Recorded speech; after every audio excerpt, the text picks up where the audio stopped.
তীব্র তাপদাহের কারণে ভয়াবহ দাবানলের কবলে পড়েছে অস্ট্রেলিয়ার ভিক্টোরিয়া রাজ্য। এরই মধ্যে হাজার হাজার ঘরবাড়ি ও বিস্তীর্ণ বনাঞ্চল দাবানলে পুড়ে গেছে।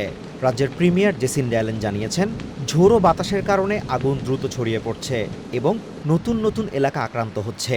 In recent days, and particularly overnight, we've seen how the existing fire activity has become more extreme.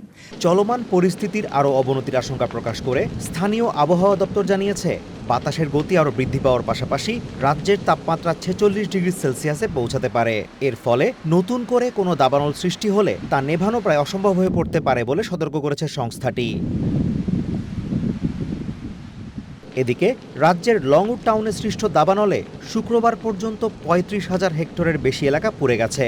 বুধবার থেকে সৃষ্ট এই দাবানলে ঘরবাড়ি সহ বহু অবকাঠামো ক্ষতিগ্রস্ত হয়েছে।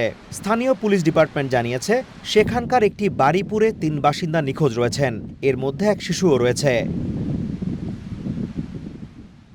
এদিকে প্রশাসনের নির্দেশে স্থানীয় অনেক বাসিন্দা নিজেদের ঘরবাড়ি ছেড়ে নিরাপদ আশ্রয়ে সরে গেছেন। আলী মিকাইভর এদেরই একজন।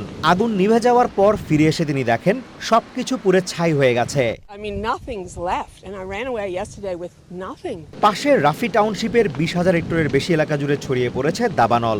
এটিও বুধবার সৃষ্টি হয়ে ঝোড়ো বাতাসের কারণে দ্রুত ছড়িয়ে অনেক ঘরবাড়ি ও বনভূমি গ্রাস করেছে বলে জানান ভিক্টোরিয়া রাজ্যের emergency management commissioner team উইবুশ।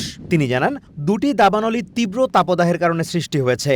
But we have seen through our aerial intelligence gathering helicopters that we have lost multiple properties in and around the Ruffy area. 2019 সালের পর ভিক্টোরিয়ায় প্রথমবারের মতো এমন ভয়াবহ দাবানল পরিস্থিতি সৃষ্টি হয়েছে। সে বছর অস্ট্রেলিয়ার দক্ষিণ পূর্বাঞ্চলে দাবানলে 33 জন প্রাণ হারিয়েছিলেন। Azimur Rashid Kanak, one international desk.